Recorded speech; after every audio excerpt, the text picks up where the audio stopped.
Good morning, English 2. I wanted to introduce to you, or I should say Act 2 quiz, not Act 1 quiz.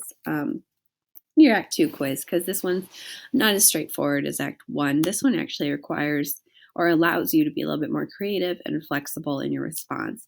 So everybody is going to be reviewing the same soliloquy, and that is Macbeth's dagger soliloquy. Pardon me, can't speak. And then in a well-developed paragraph, you're going to review the ICE strategy and the 318 screencast. So that's how to structure and how to analyze. You're going to justify this as one of the most important soliloquies of the play. Well, we've only read 2 acts so far, so we're only approaching the climax of the play. It is evident that this soliloquy is paramount. It's so important in tracing the development of Macbeth's vaulting ambition, right? So we've seen him kind of dust off the prophecy of the witches to now really work towards making that come to fruition. So to be successful in your response, you want to include an introductory sentence that answers the question and provides a specific reason as to why this soliloquy is so important. So I might start this sentence with, excuse me, I'm a little under the weather. I might start this sentence with, the dagger soliloquy is the most important soliloquy of the play because blank, whatever your reason is there.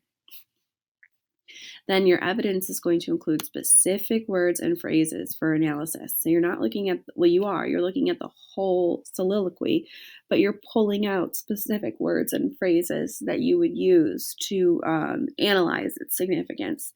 I did this twice in Act 1, those guided annotations to help you. I picked out 3 specific words and phrases. Excuse me again. And then cite those specific lines, of course, like we've been practicing.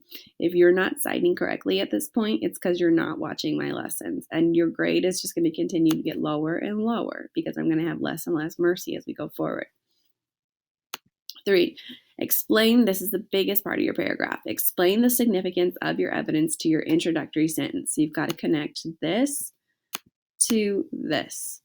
How does this evidence prove your interpretation of the soliloquy? And more importantly, how does that interpretation make this such an important soliloquy? As you write, you can consider these themes: the good versus evil theme, the danger of ambition, the influence of supernatural forces, and specifically we're talking about like the witches here. The contrast between what is and what is not. And we think back to that line 10 in the opening scene of the play, fair is foul, foul is fair, and then the theme of loyalty and guilt. So if in your analysis, in your justification part, you want to write about one of these themes, and that's why it's important, I'm all for it. Please make sure it's a paragraph. I call a paragraph about 5 to 7 sentences. All right, email me if you need help. I am a little bit sick today, so I'm going to be taking some more time off. And but I'll still be trying to check in with my email as much as possible. Have a great Thursday.